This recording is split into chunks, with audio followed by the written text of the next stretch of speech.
Perhatian cerita ini benar-benar murni karangan dari penulis itu sendiri. Jadi apabila ada kesamaan antara nama tokoh karakter ataupun latar itu hanya faktor ketidaksengajaan.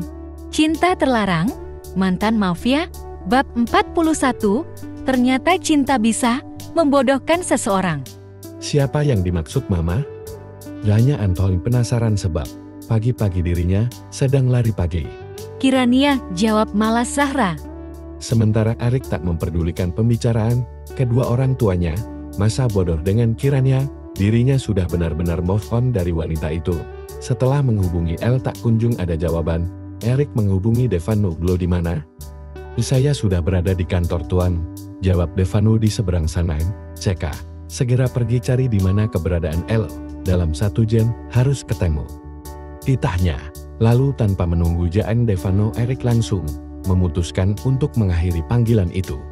Sementara Devanu di seberang sana sudah bersungut-sungut ingin mengubur Erik hidup-hidup, padahal dirinya tengah disibukkan dengan banyaknya urusan kantor. "Mau kemana boy?" tanya Antoine.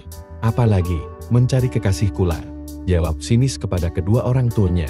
Keberadaan mereka tak ada sama sekali membantu Erik, justru malah meledeknya. "Ceka, putramu begitu bodoh ma." Suara Antoine namun masih terdengar jelas di telinga Erik sehingga ia mengurungkan niatnya untuk pergi. "Apa maksud papa?" jawab keduanya bersamaan menoleh kesal, menatap tajam Anthony. Menghela nafas panjang Anthony, mengabaikan tatapan maut istrinya, ia menatap sang putra, "Mau mencari kemana? Hain, lebih baik kamu bersihkan diri kamu. Lihat kondisi kamu sudah seperti gembel, kalau perlu mandi junub. Takut kamu semalam kebablasan." Kekeh Anthony yang mengetahui jika putranya itu menginap di apartemen El.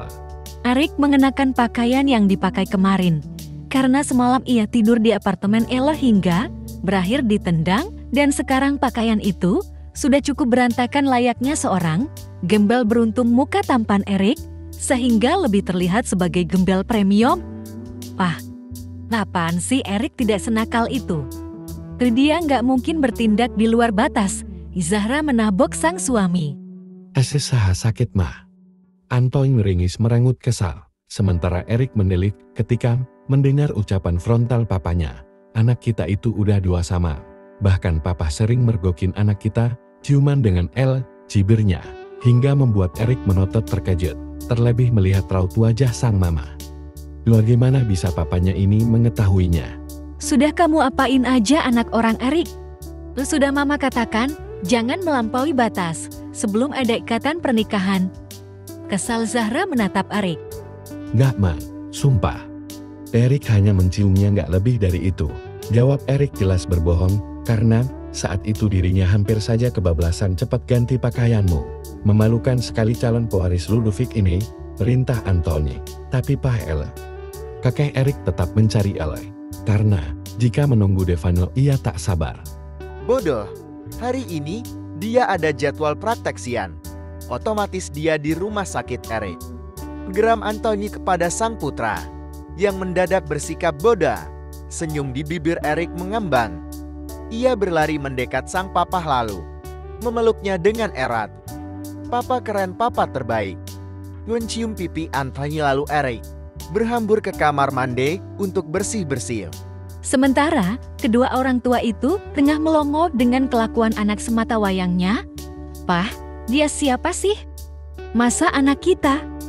Seumur hidup baru kali ini melihat Erik bersikap seperti itu hanya karena kabar El, ucap Zahra yang masih syok dengan kelakuan anaknya. Anthony menggeleng. "Papa juga nggak tahu siapa dia. Ayo mah kita pergi dari ruangan ini. Lama nggak dipakai, mungkin ruangan ini berhantu."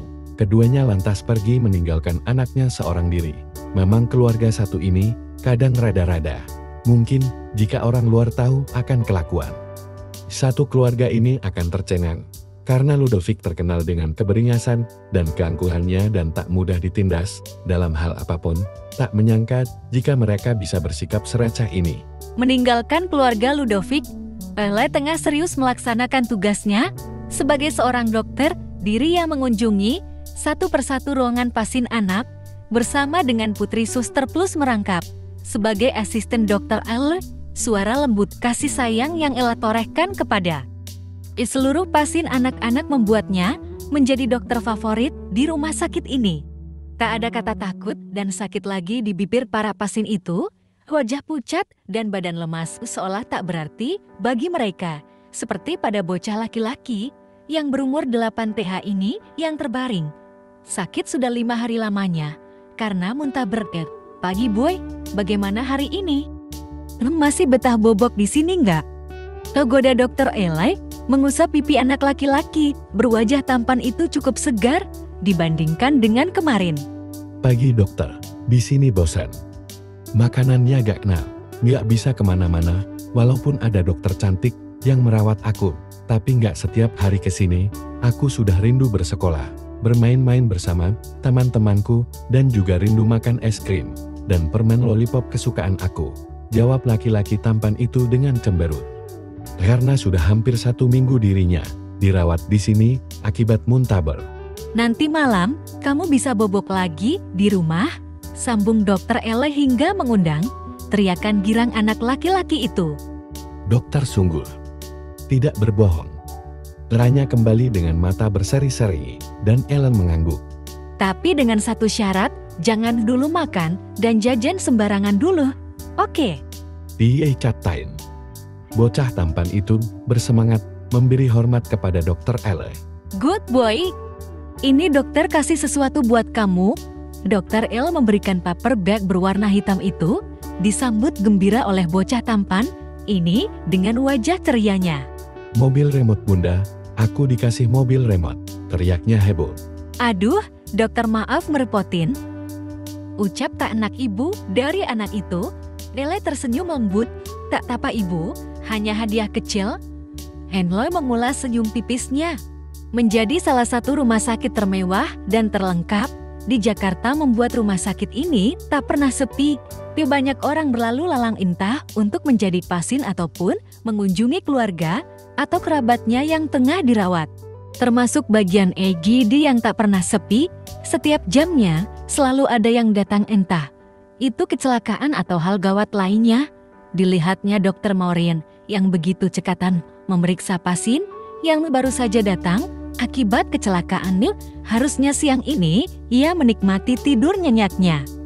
Tapi karena panggilan darurat ia terpaksa datang kembali sebab dokter pengganti Maureen berhalangan hadir, sehingga Maureen harus menggantikannya.